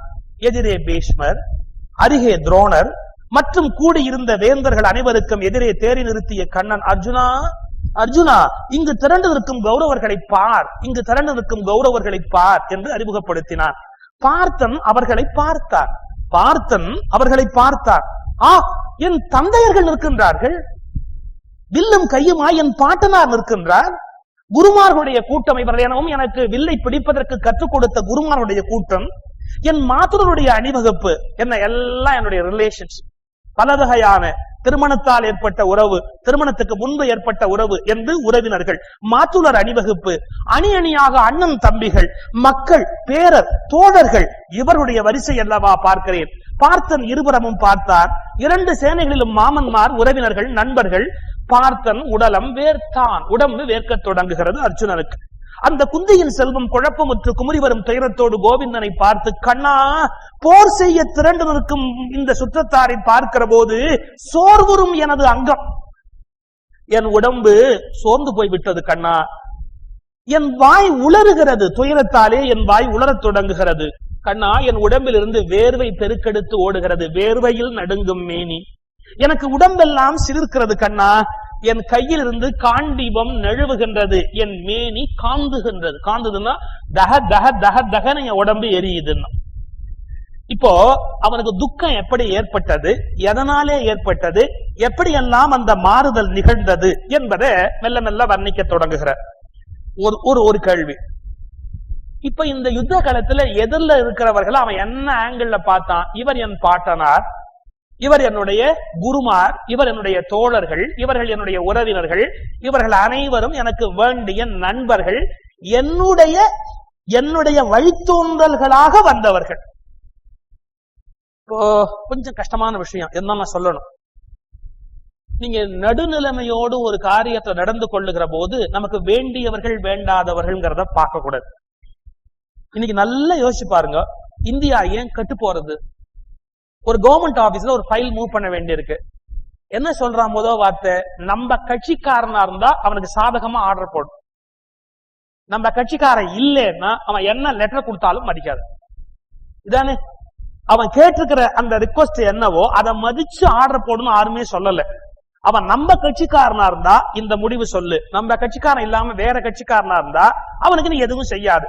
இப்ப யோசிச்சு பாருங்க, தன்னுடைய கட்சிக்காரன் என்ற எண்ணத்தினாலேயே முடிவுகளை எடுப்பதால் தான் தவறுதலான முடிவுகள் இந்தியாவில் எடுக்கப்படுகின்றன. அவன் யாரா இருந்தா என்ன, அவன் கேட்டுக்கிற விஷயம் என்ன, அதுக்கேற்ற நடவடிக்கை நாம எடுக்கணும் அப்படிங்கிற ஒரு நடுவு நிலைமையான அணுகுமுறை இருந்தால் இந்த நாடு முன்னேறுமா முன்னேறாத? இந்த இடத்துல அதைத்தான் நம்ம நினைச்சு பார்க்கணும். இப்ப யுத்தம் பெருசா தெரியல அர்ஜுனனுக்கு, யுத்தம் பெருசா தெரியல. எங்க தாத்தா, எங்க மாமா, என்னுடைய குரு, என்னுடைய நண்பர்கள், என்னுடைய உறவினர்கள், என்னுடைய வழித்தோன்றர்கள். நீங்க ஒண்ணு மறந்துடக்கூடாது, இல்ல எல்லாத்திலையும் காமனா ஒரே ஒரு வார்த்தை இருந்து கவனிச்சேலா, இல்ல எல்லாத்திலையும் காமனா ஒன்னே ஒண்ணு இருந்தது. என்ன? என்னுடைய தாத்தா, என்னுடைய மாமா, என்னுடைய பாட்டனார், என்னுடைய குருமார், என்னுடைய நண்பர். அப்போ நண்பர் மாமனார் என்பதற்காக அவன் கொல்ல தயங்கல, என்னுடைய என்பதால் தான் தயங்குகிறான். இங்க ப்ராப்ளம் எங்க ஸ்டார்ட் ஆச்சுன்னா, என்னுடைய என்னுடைய என்னுடைய எல்லாம் என்னோட சம்பந்தப்பட்டவா. அப்ப நான் எப்படி கொல்லுவேன்? என்னுடைய தாத்தாவை, என்னுடைய குருவை, என்னுடைய உறவினரை நான் எப்படி கொல்லுவேன்? அப்போ என்னன்னா, தனக்கு வேண்டியவர்கள் அப்படின்னு நினைச்சுட்டா தர்மத்தை நிலைநாட்ட முடியாது. தனக்கு வேண்டியவன் வேண்டாதவன்கிறத கடந்தால்தான் உண்மையான தர்மத்தை ஒரு மனிதன் உலகத்தில் நிலைநாட்ட முடியும். இங்க சில விசித்திரமான மனிதர்கள் உலகத்துல தோன்றி இருக்கிறார்கள். மொரார்ஜி தேசாய் குஜராத்தினுடைய சீஃப் மினிஸ்டரா இருந்தார். அவருடைய பொண்ணு பப்ளிக் எக்ஸாம்ல ஃபெயில் ஆயிட்டா. அவ பொண்ணு பப்ளிக் எக்ஸாம்ல ஃபெயில் ஆன உடனே அவ சொல்ற அப்பாட்ட, எனக்கு பேப்பர் எல்லாம் டோட்டலி அந்த மார்க் என்னன்னு பாக்கணும், நீ ஆஸ் எ ஃபாதர் ஒரு ரிக்வஸ்ட் லெட்டர்ல சைன் பண்ணணும், நீ கையெழுத்து போடுன்னா. அப்போ மொரார்ஜி தேசாய் என்ன சொன்னாரு, நத்திங் டூயிங். நான் இப்ப கையெழுத்து போட்டு, நான் கையெழுத்து போட்டதுனால அந்த பேப்பரை மறுபடியும் கூட்டி நிஜமாலுமே நீ கரெக்டா எழுதி அதுக்கு மார்க் போடணும்னு போட்டா கூட எதிர்கட்சிக்காரன் என்ன சொல்லுவாங்க தெரியுமோ, சீஃப் மினிஸ்டர் இன்ஃபுளுயன்ஸ் பண்ணி தன்னுடைய பொண்ணுக்கு மார்க் வாங்கிட்டார் அப்படின்னு சொல்லுவாங்க. பெட்டர் நீ மறுபடியும் எக்ஸாம் எழுது அப்படின்னு. அந்த பொண்ணு சொன்ன அந்த வார்த்தை அவ்வளவு அழகான வார்த்தை, நீ உத்தமமான முதலமைச்சரா இருக்க விரும்புற, ஆனா உத்தமமான அப்பாவா இருக்க உனக்கு தெரியல. ஏன்? நீ உண்மையான நல்ல அப்பாவா இருந்தா என்ன பண்ணணும், நான் மார்க் குறைச்சலா வாங்கியிருக்க மாட்டேன், அந்த பேப்பருக்கு ரீடோட்டல் கேட்கறதுக்கு கையெழுத்து போடணும், நீ கையெழுத்து போடு. அப்போ அவர் சொல்றார், நான் உத்தமமான முதலமைச்சர் பேர் வாங்கத்தான் ஆசைப்படுறேனே ஒழிய உத்தமமான அப்பான்னு பேர் வாங்க நான் ஆசைப்படல, நான் உனக்காக கையெழுத்து போட மாட்டேன் அப்படின்னா அந்த பெண் தற்கொலை செய்து கொண்டு செத்தாள். நீங்க ஒரு காலத்துல எவ்வளவு அடமெண்டா சில பேர் இருக்காங்க பாருங்க. என்ன, நான் என்னுடையங்கிறதுனால உலகம் சொல்லிடுமோ, நீ என்னுடைய மகள் அப்படிங்கிறதுக்காக நான் இந்த காரியத்தை பண்ணிட்டேன்னு உலகம் சொல்லிடுமோ பாண்டா, மறுபடியும் நீ எக்ஸாம் எழுது அப்படிங்கிற. கொஞ்சம் யோசிக்கணும். அந்த என்னுடையங்கிற ரிலேஷன்ஷிப்பை உலகம் பார்த்து பேசிட்டா கூட தப்பா போயிடுமோ அந்த மனுஷன் பயப்படுற ஒரு வித்தியாசமான மனுஷன். அந்த மனுஷன் காந்தி, ராஜாஜி, மொரார்ஜி இவங்க எல்லாம் ஒரே மாதிரியான, வினோபா இவங்க 4 பேர் கிட்டத்தட்ட ஒரே மாதிரியான குவாலிட்டிஸ் உள்ளவங்க. இவங்க கொஞ்சம் வித்தியாசமான ஆட்கள் உலகத்துல. அவங்களுக்கு எமோஷனலா தன்னை புகழணும் அதெல்லாம் முக்கியமே இல்லை. அவங்க பிடிவாதமா என்ன நினைக்கிறாங்களோ அதான் உலகத்தை சொல்லிக்கொண்டே இருப்பார்கள். இப்போ என்னுடையங்கிற அந்த வார்த்தைக்கு எவ்வளவு இம்பார்ட்டன்ஸ், நீ என்னுடைய மகள் என்பதாலே நீ இந்த மார்க் போட்டாச்சுன்னு உலகம் சொல்லிடும் வேண்டாம் அப்படிங்கிற. ஒரு செயலை செய்யறதுக்கு முன்னாடி எவ்வளவு யோசிக்க வேண்டியிருக்கு, எத்தனை விஷயங்களை பார்க்க வேண்டியிருக்கு. அப்ப சிந்திக்கிறவர்கள் பிறரை துன்புறுத்துவார்கள், தானும் துன்பப்படுவார்கள்.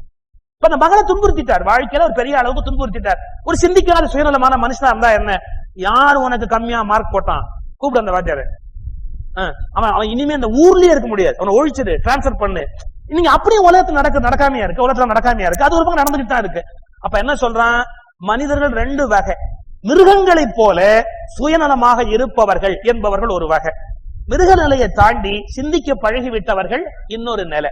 இப்ப அர்ஜுனன் அந்த மிருக நிலையிலிருந்து சிந்திக்கிற நிலைக்கு போராடுறான். ஆனா அந்த மிருக நிலை கீழே இழுக்கிறது, சிந்திக்கிறது மேல இழுக்கிறது, மிருக நிலை கீழே இழுக்கிறது. நான் எப்படி இந்த யுத்தத்தை செய்வேன்னு கேட்கல, ரொம்ப அழகான விஷயம். இந்த யுத்தத்தை செஞ்சு பல பேருடைய உயிர் கொலைக்கு நான் காரணமா இருக்க மாட்டேன்னு சொல்லல. எங்க தாத்தா கொலைக்கு நான் எப்படி காரணமா இருப்பேன், என்னோட குருநாதருடைய கொலைக்கு நான் எப்படி காரணமா இருப்பேன். அப்ப எல்லாம் மமகாரம், தன்னுடைய மமதையோடு சம்பந்தப்பட்டது, அகங்காரத்திலிருந்து கிளைத்த மமகாரத்தோடு தொடர்புடைய அந்த பேச்சு. என்னுடைய தாத்தாவை நான் எப்படி கொல்ல முடியும் அப்படின்னு பேசுறார். தன் மனிதர்கள் இவர்கள், என் மனிதர்கள். இப்ப அவன் எப்படி சொல்லிருக்கலாம், யுத்தமே நியாயமற்றது, உயிர்வதை பாவமானது. இந்த வார்த்தையை சொன்னது யாரு, மகாவீரர் சொன்னார், புத்தர் சொன்னார். நான் ஒரு கேள்வி கேட்கிறேன், கொஞ்சம் அப்படி கற்பனை பண்ணுங்க. அர்ஜுனுடைய இடத்துல ஒரு புத்தர் உட்கார்ந்து இருந்து இந்த வார்த்தையை சொல்லி இருந்தா கிருஷ்ணன் அவர் சண்டைக்கு ஏவி இருப்பாரா? அர்ஜுனுடைய இடத்துல ஒரு மகாவீரரோ ஒரு புத்தரோ ஒரு வள்ளலாரோ எடுத்துக்குவோம். தென்னாட்டுல தோன்றிய ஞானிகள்ல வள்ளலார், தென்னாட்டு வள்ளலாரோ இல்ல புத்தரோ மகாவீரரோ இந்த இடத்துல உட்கார்ந்து இப்படி சொல்லி இருந்தா கிருஷ்ணன் இதே வார்த்தையை சொல்லி சண்டைக்கு போன்னு சொல்லி இருப்பாரா? இல்ல. ஏன் தெரியுமா, அவர்கள் அகிம்சை சத்தியத்திலிருந்து பிறந்தது, அர்ஜுனுடைய அகிம்சை குழப்பத்திலிருந்து பிறந்தது. அவர்களுடைய அகிம்சை ஞானத்திலிருந்து பிறந்தது, இவனுடைய அகிம்சை மமகாரத்திலிருந்து பிறந்தது. நான் எங்கால கொல்ல மாட்டேன், அப்ப என்ன அர்த்தம், வேற எவனையாவது கொண்டா கொண்டுடுறேன். இப்ப புத்தர் சொல்வாரா, நான் எங்கால கொல்ல மாட்டேன், அடுத்த ஆள் நான் கொல்ல, அவர் யாரையுமே கொல்ல மாட்டார். அதான் புத்தர். நீங்க ஏன்னா இந்த இடத்த நம்ம சரியா புரிஞ்சுக்கலன்னா கீதையை தப்பா விளங்கிட்டோம்னு அர்த்தம். அதான் அர்ஜுனன் ஞானி மாதிரி பேசுறான், யுத்தம் வேண்டான்னு. அவனை அடிச்சு இழுத்து கொண்டு வந்து யுத்தத்துல செலுத்துறாரே சார் பகவான், அவன் தான் அகிம்சையை பேசுறானே, விட்டுட வேண்டியதானே அவனை, ஏன் இப்படி அடிச்சு கொண்டாந்து யுத்தத்துல இழுத்து கொண்டாந்து நிறுத்துறாருன்னு கீதையை விமர்சனம் பண்ணுகிற எல்லாரும் சொல்ற வார்த்தை, அது ஒரு கொலை நூல். கொலை விரும்பாத ஒருவனை கொலை செய்ய தூண்டுகிற நூல் ஒரு ஞான நூலாக ஆகுமான்னு கேட்கிறான். உன்னை புரிஞ்சுக்கணும், அகிம்சையை அர்ஜுனன் பேசி இருந்தால் பகவான் அவனை கொலை செய்ய தூண்டி இருக்க மாட்டார். அவன் புத்தர் அல்ல, மகாவீரர் அல்ல, வள்ளலார் அல்ல. அவன் அகிம்சையில இருந்து விலகவில்லை. இந்த அகிம்சையை என்னவருக்கு செய்ய மாட்டேன் என்கிற மமகாரம் இருந்ததை ஒழிய அகிம்சையாக இருக்க விரும்புகிறேன் என்ற வார்த்தை அவங்கிட்ட இல்ல. இப்படி சொல்றேன், ஹிம்சையை என்னவருக்கு செய்ய மாட்டேன் என்றுதான் சொல்லுகிறானே ஒழிய நான் ஹிம்சையே செய்ய மாட்டேன் என்பது அர்ஜுனுடைய ஸ்டாண்ட் அல்ல. அதான் ஞானம். இப்ப புத்தர் எப்படின்னா ஹிம்சையே கூட. அங்குல்மால் அப்படிங்கிறவன் ஒரு பயங்கர கொலகாரன். புத்தர் காட்டு வழியா போறார். அப்ப எல்லாரும் சொல்றாங்க இந்த வழியா போகாதீங்க. ஏன் அப்படின்னார், இங்க அங்குல்மால் உள்ள இருக்கிறான். அவன் ஏன் உள்ள இருக்கிறான், அதான் தெரியல, வர்றவங்க எல்லாம் சாதுக்கள் எல்லாம் அடிக்கிறான், கொலை பண்றான், அழிக்கிறான், நீங்க அந்த வழியா போனா அவங்களை கொன்னுடுவான், போகாதீங்க. புத்தர் சொன்னார், அப்ப அந்த வழிதான் என் வழி. ஏன், அவனை தானே பார்க்கணும், நான் வர்றேன். உள்ள போனார். அவன் எழுத்தாப்புல வந்து கத்தியோட நின்னான். உனக்கு எவ்வளவு தைரியம் இருந்தா அந்த வழியா வந்திருப்பேன், இங்க நான் இருக்கிறேன்னு எல்லாம் சொன்னாங்களா? சொன்னாங்க. நான் கொன்னுடுவேன்னு சொன்னாங்களா? சொன்னாங்க. அப்புறம் ஏன் வந்த, நீ எப்படி கொல்றேன்னு பாக்குறதுக்காக வந்த. அவன் கேட்டான், எங்கிட்ட இவ்வளவு தைரியமா நீ எப்படி பேசுற அப்படின்னா, உங்ககிட்ட எனக்கு என்ன பயம் இருக்கு, எனக்கு மரணத்தை பத்தியே பயம் இல்லை, உங்ககிட்ட எனக்கு எந்த விதமான பயமும் இல்லை. அங்குல்மால் சொன்னா, நீ ரொம்ப ஒளியா இருக்கிற, உன்னை என்னால ஒண்ணும் பண்ண முடியல, ஆனா உன்னை கொல்ல போறேன். நீ எப்ப இப்படி எழுத்து பேசுனியோ நான் உன்னை கொல்ல போறேன். சரி, கொல்லத்துக்கு முன்னாடி ஒரே ஒரு கடைசி வாய்ப்பு, நீ ஏதாவது சொல்ல விரும்புறேன்னா சொல்லணும். புத்தர் சொன்னார், எனக்கு ஒரே ஒரு உபகாரம் பண்ணு. என்ன, அந்த மரத்துல இருந்து அந்த இலையை பறிச்சு கொடு. இதானே நேரா போன அப்படியே அந்த இலைய பறிச்சான், கொண்டாந்து கையில் தந்தா வச்சுக்க அப்படின்னா. கொடுக்க போகும்போது புத்தர் சொன்னார், வேண்டாம் அதுல ஒட்ட வச்சிடு. அவன் சொன்னான், எனக்கு இருக்க இலைய அதுல இருந்து பறிக்க முடியும், திரும்ப ஒட்ட வைக்க முடியாதுன்னா. இது தெரியுது இல்ல? ஆமா, இதேதான். தலைய உடம்புல இருந்து பறிக்க முடியும், ஆனா திரும்ப ஒட்ட வைக்க முடியாது. இலைய பறிச்சா ஒட்ட வைக்க முடியாதுன்னு தெரியுது, தலைய பறிச்சா ஒட்ட வைக்க முடியாது உனக்கு தோணவே இல்லையான்னு கால விழுந்துட்ட.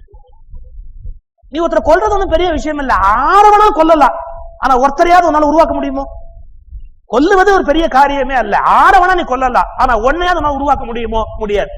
அப்போ அவருக்கு ஒரு உன்னதமான மனோநிலையை புரிய வைக்கிறார் புத்தர். அவர் எப்போதும் அஹிம்சாவர், கொலைக்கு எதிரானவர். அர்ஜுனன் தற்காலிகமான அஹிம்சாவாதி, அஹிம்சையை தன்னலத்துக்கு பயன்படுத்திக் கொள்ளுகிற மோசமான அஹிம்சாவாதி. இன்னும் சொல்ல போனால் மமகாரத்திலிருந்து அவனது அஹிம்சை பிறந்திருப்பதால், இந்த வார்த்தை கவனிங்க, மமகாரத்திலிருந்து அவனது அஹிம்சை பிறந்திருப்பதால் அந்த அஹிம்சையை கண்ணன் நிராகரிக்கிறார். அது உண்மையான அஹிம்சை அல்ல, அது ஹிம்சையை விட மோசமானது. ஏன்? ஹிம்சை இயல்பானது, மமகாரத்திலிருந்து பிறக்கிற அஹிம்சை மிக மிக மோசமான ஒன்று. எனவே பகவான் அதை நிராகரிக்கிறார். இப்போ அவன் அடுத்தாப்புல பேச ஆரம்பிக்கிறான். என் மனிதர்களே இங்கு கூடி இருக்கிறார்கள், இவர்களை எல்லாம் நான் வதைக்க வேண்டும் என்ற நினைவு என்னை என்னவோ செய்கிறது கண்ணா. எனக்கு உடம்பு வாடிவிட்டது, என் உடம்பு நடுங்குகிறது, என்னால் என்ன செய்வது என்றே தெரியவில்லை. இப்போ இந்த நான்கிறத கொஞ்சம் எடுத்து ஆராய்ச்சி பண்ணுவோம். இப்ப நான்கிறது எங்கெங்க இருக்குன்னா, வெறும் எங்கிட்ட இல்ல. இப்ப என்னுடைய நான் எங்கிட்ட இருக்கா? என்னுடைய நான் எங்க இருக்கு அப்படின்னா, இப்ப நீங்க அங்கீகரிக்கிறீங்கல்ல, அதுக்குள்ள கூட என்னுடைய நான் இருக்கு. பேசினா 10,000 பேர் தலையாட்டுவா, நான் தானே அது. அப்போ அந்த மற்றவர்களுடைய அங்கீகாரத்துக்குள்ள என்னுடைய நான் ஒளிஞ்சிருக்கு இல்லையா? சரி, என்னுடைய நான் எங்க உட்கார்ந்து இருக்கு? இன்னும் இப்ப நான் ஒரு வீடு கட்டுறேன், அந்த வீட்டுல ஒவ்வொரு செங்கலுக்குள்ள என்னுடைய நான் உட்கார்ந்து இருக்கு. யாராவது ஒருத்தர் கேட்கிறாரு, எப்படி சார் அந்த வீடை கட்டினீங்கன்னா, அதான் ஐயா சாமர்த்தியம். அது ரொம்ப நாளா பிளான் பண்ணி ஒரு 7-8 வீட்டை பார்த்து எப்படி இருக்கணும் டிசைன் பண்ணி, இன்ஜினியர் சொன்னதை நான் கேட்கவே இல்லையே. ஆர்கிடெக்ட் கூட நிறைய சொன்னார், இது ஏன் வீடு உன் வீடு இல்லைன்னு, இது ஏன் வீடு உன் வீடு இல்லை, இல்ல எப்படி இருக்கணுங்கிறது எனக்கு தான் தெரியும் அப்படின்னு.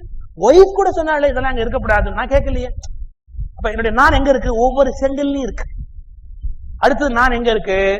என்னுடைய குழந்தை வந்து ஸ்கூல்ல போய் பரிசு வாங்குது. சார் உங்க குழந்தை பரிசு வாங்குது. ஏன் குழந்தை இல்லையா?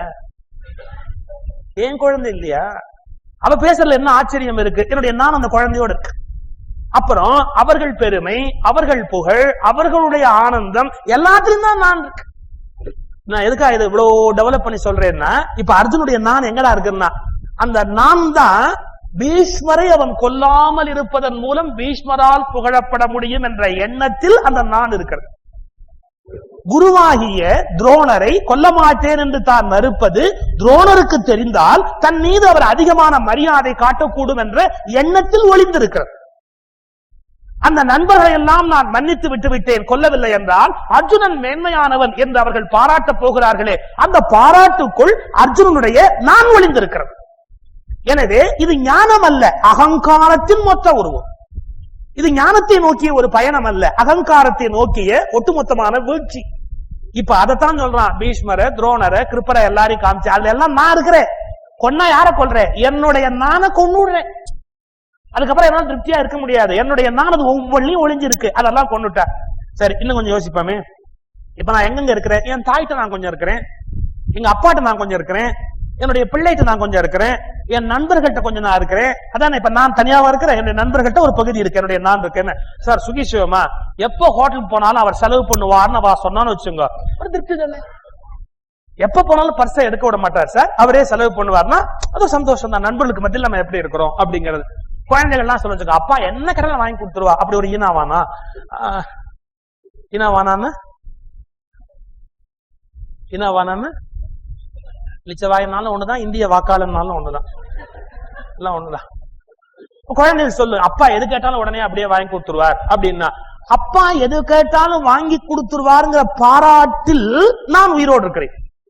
என்னுடைய நான் வந்து அந்த பாராட்டு இருக்கு. அப்பா என் குழந்தைகள் சமயத்தை சொல்லலாம், அம்மா உன்னோட கடைக்கு போக கூடாதுமா, அப்பாவோட போகணும். ஏன்? அம்மாவோட அனுப்புறதா இருந்தா நான் லிமிட் சொல்லிடுவேன். பட்ஜெட் ஒரு 3000 ரூபாய்க்குள்ள வாங்கிக்கோங்க, 10,000 ரூபாய்க்குள்ள வாங்கிக்கோங்க, முடிஞ்சு போயிடுது. அப்ப அவ பயப்படுவா, 10,000 மேல வந்து அந்த மனுஷன் பிராண்டுவாரு அப்படின்ட்டு குழந்தைங்க சொல்லுவா 10,000 உங்க அப்பா சொல்லிருக்கா, அதுக்குள்ள வாங்கிக்கோங்க. குழந்தைங்கலாம் சொல்லும், உன்னோட போனா வேஸ்ட், கரெக்டா நாங்க உன்னை பார்த்து 10,040 பார்த்தா நீ வாங்க மாட்டேன். அப்பாவோட போனா ஏன்னே கேட்க மாட்டா, எவ்வளவு நாளும் வாங்கிக்கோம்பா. இதுல என்ன ஒரு சந்தோஷம், ஓ அந்த அம்மா மேல வச்சிருக்க அன்பை விட நம்ம மேல குழந்தைகள் வச்சிருக்கிற அந்த மரியாதை ஜாஸ்தி. அப்ப அந்த இடத்துல ஒரு ஈகோ எவ்வளவு செழிப்பா இருக்கு இல்லையா? அந்த இடத்துல நான் உயிர் வாழ்றேனா இல்லையா, நான்கிற எண்ணம் அந்த இடத்துல உயிர் வாழ்றதா இல்லையா? அப்ப அவளை விட என்ன அதிகமா குழந்தைகள் நேசிக்கின்றன, அந்த நான் அந்த இடத்துல இருக்கு. இப்ப அதை ஒரு நாள் நான் கலைச்சுட்டேன்னு வச்சுங்க, எப்படி நானும் போய் 10,000 வாங்குங்கன்னு சொன்னா நான் அப்படியே பொடியா போயிடுறேன் இல்லையா? நீங்களும் 10,000 வாங்குங்க நான் சொல்ல ஆரம்பிச்சா என்னுடைய நான்கிற மாளிகை அப்படியே இடிஞ்சு போறது. அதைத்தான் அர்ஜுனன் சொல்றான், நான் ரொம்ப நல்லவன் இவாள்லாம் ஒரு இமேஜ் வச்சிருக்கா, பீஷ்மர் என் மேல அப்படி ஒரு மரியாதை வச்சிருக்கிறார், இந்த ரொம்ப பாசமான குழந்தைன்னு நினைச்சிட்டு இருக்கார், நான் இப்ப கொன்னுட்டா அந்த நான் பொடியாகி விடாதா, அதெல்லாம் இடிஞ்சு போயிடாதா, ஒண்ணுமில்லாம போயிடாதா? அப்ப அதுதான் எனக்கு பெரிய மரணம், இந்த சாவை விட அது பெரிய மரணம், நான் இந்த யுத்தத்துக்கு போக மாட்டேன். ஏன்னா கொலை செய்ய விரும்பாத ஒருவனை கொலை செய்ய வைக்கிற மோசமான காரியத்தை கிருஷ்ணர் செய்யவில்லை. நான் என்பதனுடைய அகங்காரத்தில் முற்றிலும் மாய்ந்து கிடக்கிற, மமகாரத்தில் மயங்கி கிடக்கிற ஒரு ஆத்மாவின் குழப்பத்தை கண்ணபெருமான் தீர்த்து வைக்கிற இடம்தான் இந்த அத்தியாயம். இப்போ இதே நான் கொஞ்சம் டெவலப் பண்றேன். இப்ப நான் சொன்ன தியரி உங்களுக்கு தெரிஞ்சிடும். உறவினர்கள் எல்லாம் பட்டியல் போடுறான், நல்ல டீப்பா யோசிச்சு பார்ப்போம். ஒரு மனுஷன் அவன் சம்பாதிக்கிற சம்பாத்தியத்துல அவனுக்காக செலவழிக்கிறது எப்படி, அவனை சார்ந்திருக்கிறவர்களை திருப்தி பண்றதுக்காக செலவழிக்கிறது எவ்வளவு? ஆபீஸுக்கு போய் 40,000 ரூபாய் சம்பளம் வாங்குற ஒருத்தர் 40,000 ரூபாயும் அவரா சாப்பிடுறாரு வீட்டுல, 40,000 ரூபாயும் அவருக்கா செலவாருது. இன்னும் என்ன கேட்டா ரொம்ப சம்பாதிக்கிறவா வீட்லயே இருக்கிறது இல்ல. அடுத்த வார்த்தை சொல்லட்டுமா, ரொம்ப சம்பாதிக்கிறவாள்லாம் பொண்டாட்டி பிள்ளையோடயே இருக்கிறது இல்ல. இது வந்து ஒரு எட்டர்னல் தியரி. இதுக்கு என்னடா அடையாளம்னா, சாமியிலேயே அதிக வசூல் பண்றவர் வெங்கடாஜலபதி, அவரே பொண்டாட்டிய கீழே அலமேலு மங்காத்தாயார கீழே விட்டுட்டு அந்த வசூல் ஒன்லியே நிக்கிறாரே ஒழிய, ஒரு பாவம் தனியா தேமேன்னு காலம்பர கடையை திறந்தவர் திரும்ப ராத்திரி வரைக்கும் கடையை அடைக்க மாட்டேன், உண்டியல்ல வாங்கி வாங்கி வாங்கி போட்டு என்ன உண்மையை சொல்றார், ரொம்ப சம்பாதிக்கிறவா பொண்டாட்டி பிள்ளையோட இருக்க முடியாது அப்படிங்கறத வெங்கடாஜலபதி விளக்குற மாதிரி வேற யாரும் இந்த உலகத்துல விளக்க முடியாது. யோசிச்சு பாருங்க, கல்ஃப் கண்ட்ரியில போய் ஒரு லேபரர் இந்தியாவில சம்பாரிச்சா என்ன சம்பாதிச்சிட முடியும் அவனால? அவனுக்கு பிளம்பிங் தெரியும், வயரிங் தெரியும், எலக்ட்ரீஷியன் அப்படின்னா இந்த நாட்டுல 2,000 ரூபாய் வாங்கலாம். கல்ஃப் கண்ட்ரியில வேகாத வெயில்ல அங்க போய் மாடியில அதுல இதுல நின்று ஒரு 10,000 ரூபாய் 15,000 ரூபாய் சம்பளம் கொடுக்கறான். 6 வருஷம் பொண்டாட்டி பிள்ளைய பாக்கல, 6 வருஷம் பொண்டாட்டி பிள்ளைய பாக்கல. பிளைன் டிக்கெட் 15,000 ரூபாய் ஆயிருது, வந்துட்டு போறதை விட இவாளுக்கு அனுப்பிச்சுட்டா ஒரு ஃப்ரிட்ஜ் வாங்கிக்குவாளே, ஒரு டிவி வாங்கிக்குவாளே, அந்த குழந்தைக்கு ஒரு நகை வாங்கி போடுவாளேன்னு. அப்ப என்ன அர்த்தம்? ரொம்ப டீப்பா திங்க் பண்ணினா அந்த வீட்டின் மையத்தில் சம்பாதிக்கிற ஒருவன் அதில் தான் திருப்தி அடைவதை விட தன்னை சார்ந்திருப்பவருடைய திருப்தியில் தான் அவன் திருப்தி அடைகிறான்.